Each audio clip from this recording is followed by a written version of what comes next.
नमस्कार दोस्तों, मैं राज पांडे। आप देख रहे हैं RCN टुडे। आप सभी का इस चैनल पर हार्दिक स्वागत है। आज है 13 दिसंबर। आज हम बात करेंगे अभी की 5 बड़ी खबरों के बारे में। पूरी खबर को सुनने से पहले वीडियो को लाइक शेयर करना मत भूलें। वीडियो पसंद आए तो चैनल को सब्सक्राइब करें, बेल आइकन दबाएं, ऑल पर सेलेक्ट करें, जिससे हमारे वीडियो का नोटिफिकेशन आप तक सबसे पहले पहुँच जाए, वीडियो को आप सबसे पहले देख पाएँ। आज की इस वीडियो में आपको विभिन्न प्रकार की खबरों के बारे में जानकारी मिलेगी। यह एक न्यूज़ चैनल है। इस चैनल के माध्यम से जो भी खबर आपको दी जाती है 100% ऑथेंटिक होती है। समाचार पत्रों का यूज केवल आपको समझाने के लिए किया जाता है, जिससे आपको सही जानकारी मिल सके, क्योंकि समाचार पत्र की हर एक बात सही नहीं होती है। तो सबसे पहले मैं बात करूंगा यूपी टीईटी को लेकर। देखिए, यूपी टीईटी के संबंध में आज के समाचार पत्र में बताया गया है कि 23 जनवरी 2021 को परीक्षा होने की प्रबल संभावना है। 23 जनवरी को परीक्षा होगी, यह कन्फर्म नहीं है। प्रस्ताव भेज दिया गया है। 23 जनवरी 2022 को परीक्षा होने की प्रबल संभावना है, ना कि 21 को। मैं माफ़ी चाहता हूं। यहां पर देखिए, साफ साफ लिखा हुआ है कि पेपर लीक के कारण 28 नवंबर को निरस्त हुई उत्तर प्रदेश शिक्षक पात्रता परीक्षा अब 23 जनवरी को प्रस्तावित है।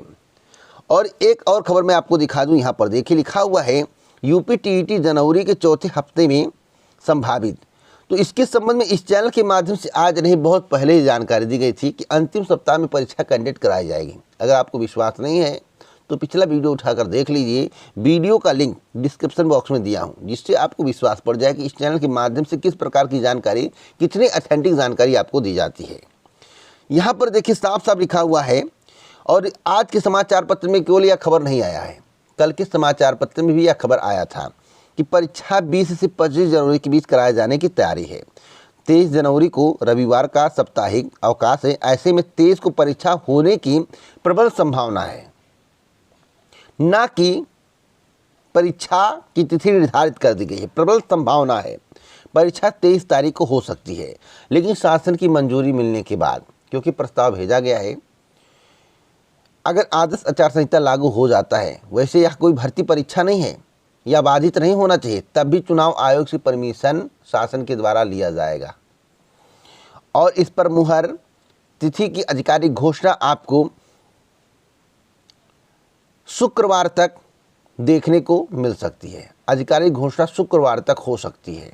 प्रबल संभावनाएं जताई जा रही हैं। तो आप लोग तैयार रहिए। परीक्षा 23 जनवरी 2021 को कंडक्ट कराई जा सकती है। अगली अपडेट है, वोट पर चोट कर सकती है बढ़ती हुई महंगाई। क्या महंगाई बढ़ने से आपकी वोट देने में असर पड़ता है? तो यहाँ पर देखिए, सर्वे किया गया है। 64% कह रहे हैं कि महंगाई से असर पड़ता है। जब हम वोट डालने जाएंगे तो महंगाई सबसे बड़ा मुद्दा होगा। 26% केवल कह रहे हैं कि नहीं पड़ता है। 10% कह रहे हैं कि पता नहीं, कुछ कह नहीं सकते। तो इसका मतलब है कि 64% यह मानते हैं कि महंगाई से सरकारें जा सकती हैं, सरकार गिर सकती है, सत्ता परिवर्तन हो सकता है। देखिए, अब की बार उत्तर प्रदेश के चुनाव में बेरोजगारी और महंगाई 2 बड़ा मुद्दा होने वाला है।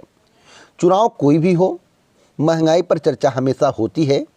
जब युवाओं से इस विषय में सवाल पूछा गया तो उन्होंने भी साफ कर दिया है कि बढ़ती महंगाई उनके वोट पर असर कर सकती है। मतलब साफ है कि वह भी महंगाई लगाम लगाने वालों को मौका देना चाहता है।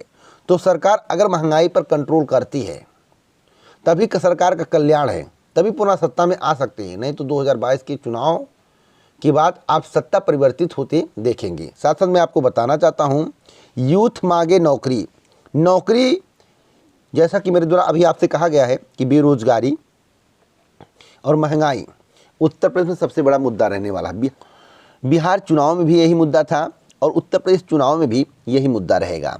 जैसा कि यहाँ पर देखिए, लिखा हुआ है परसेंटेज के हिसाब से कि रोज़गार के लिए आपकी प्राथमिकता क्या है। तो यहाँ पर देखिए, लिखा हुआ है कि भले ही जॉब में कॉरपोरेटर कल्चर तेज़ी से बढ़ रहा हो, भले ही स्वरोजगार को बढ़ावा दिया जा रहा हो, लेकिन एक बड़ा सच यह भी है कि आज भी युवाओं को सरकारी नौकरी ज़्यादा पसंद है। करीब 54% के करीब लोग कह रहे हैं कि सरकारी नौकरी चाहिए। तो सरकारी नौकरी अगर सरकार के द्वारा नहीं दिया जाएगा तो सत्ता परिवर्तन होना तय है।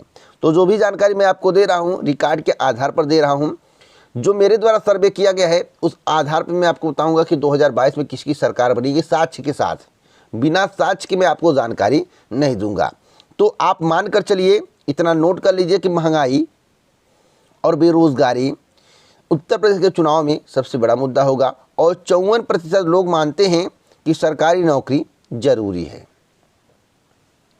अगली अपडेट है कि बैंक में जमा रकम नहीं डूबेगी, 98% खाते सुरक्षित, ऐसा मोदी जी का कहना है। वैसे मोदी जी इस समय निजीकरण पर ज़्यादा फोकस कर रहे हैं। कई बैंकों का निजीकरण की प्रक्रिया शुरू कर दिया गया है। तो क्या निजीकरण बहुत अच्छा है? अगर बहुत अच्छा होता तो बैंक कर्मी प्रदर्शन नहीं करते। मोदी जी ने कहा था कि रेलवे का निजीकरण नहीं होगा, निजीकरण हुआ। बीमा जो आप कराते हैं LIC में, LIC का शेयर बेच दिया गया।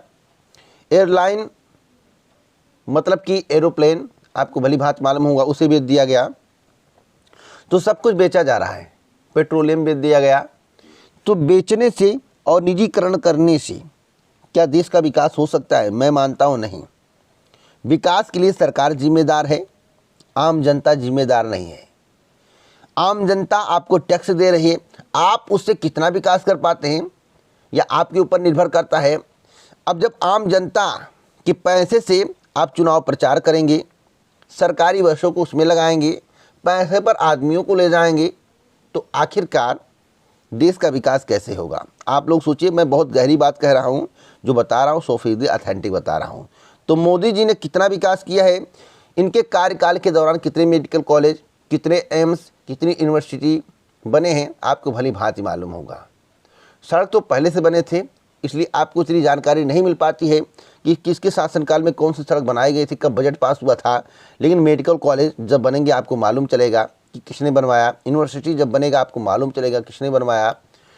तो मेडिकल कॉलेज, यूनिवर्सिटी, एम्स कितने बने हैं आपको भली भांति मालूम होगा। शिलान्यास करने से मेडिकल कॉलेज और एम्स तैयार नहीं होता है।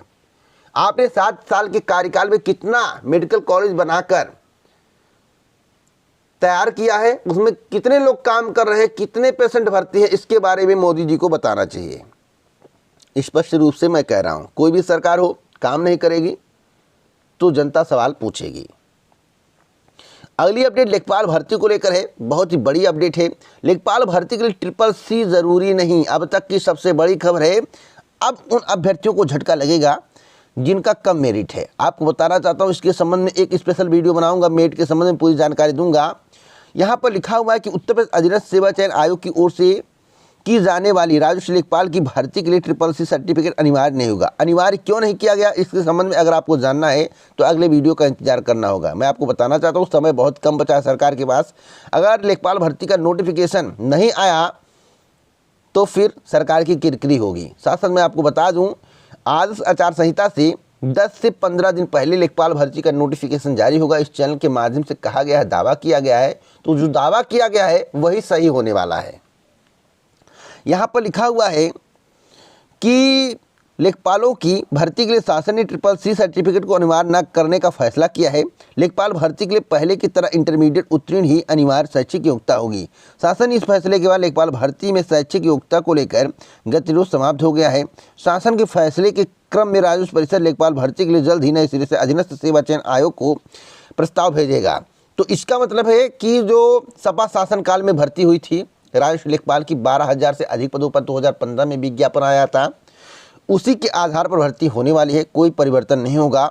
यहाँ पर साफ साफ लिखा हुआ है कि मुख्यमंत्री योगी आदित्यनाथ ने भी इस पर अपनी मुहर लगा दी है। लिहाजा शासन ने राजस्व परिषद को अब नए सिरे से आयोग को भर्ती प्रस्ताव भेजने का निर्देश दिया है, जिसमें इंटरमीडिएट उत्तीर्ण की अनिवार्य शैक्षिक योग्यता होगी। तो इस चैनल के माध्यम से जो भी जानकारी आपको दी गई वह पूर्णतः सही थी, सटीक थी। बस इतना है, जो अभ्यर्थी सोच रहे थे कि CCC कईयों के पास नहीं होगा, वे बाहर हो जाएंगे, मेरिट कम जाएगी, अब मेरिट कम जाने की संभावना नहीं है। अब मेरिट कम जाने की संभावना नहीं है। और मैं आपको बताना चाहता हूं कि जो मेरिट जाएगी वह बहुत हाई नहीं जाएगी, क्योंकि 16.5 से 18 गुना कैंडिडेट मुख्य परीक्षा के लिए बुलाए जाएंगे। अब 16.5 से 18 गुना कितने होते हैं, इसके संबंध में एक स्पेशल वीडियो के माध्यम से मैं आपको जानकारी दूंगा। अगली अपडेट है यूपी टीईटी को लेकर। 20 जनवरी के बाद इस चैनल के माध्यम से अंतिम सप्ताह का जिक्र किया गया था। कई समाचार पत्रों में आज यूपी टीईटी को लेकर जानकारी दी गई है। अनिल भूषण चतुर्वेदी जो पीएनपी के सचिव हैं, उनके द्वारा शासन को प्रस्ताव भेजा गया। शासन की मंजूरी का इंतजार है। और जो खबर आज के समाचार पत्र में आप पढ़ रहे हैं, ऐसा नहीं है कि कई चैनल वाले जो है तीर मार दिए हैं। कई चैनलों के माध्यम से बताया गया था कि प्रस्ताव भेजा गया है। तो मैं आपको बताना चाहता हूं कि 20 से 25 जनवरी के बीच होगी टीईटी परीक्षा। यह आज की खबर नहीं है, पहले की खबर है। आज जो खबर आप पढ़ रहे हैं, यह खबर बहुत पहले ही निकाला जा चुका है समाचार पत्रों में, और जो कई चैनलों के माध्यम से आपको जानकारी दी गई थी वह इसी खबर को पढ़ के दी गई थी। और इस चैनल के माध्यम से जो जानकारी दी गई थी सप्ताह पहले, उसको देखिए कि आपको क्या बताया गया था। यहाँ पर देख सकते हैं कई समाचार पत्रों में आज के पहले भी खबरें आई थीं कि परीक्षा 20 से 25 जनवरी के बीच में कराने की तैयारी चल रही है। यहाँ पर देखिए, मैं आपको पूरी खबर दिखा रहा हूँ।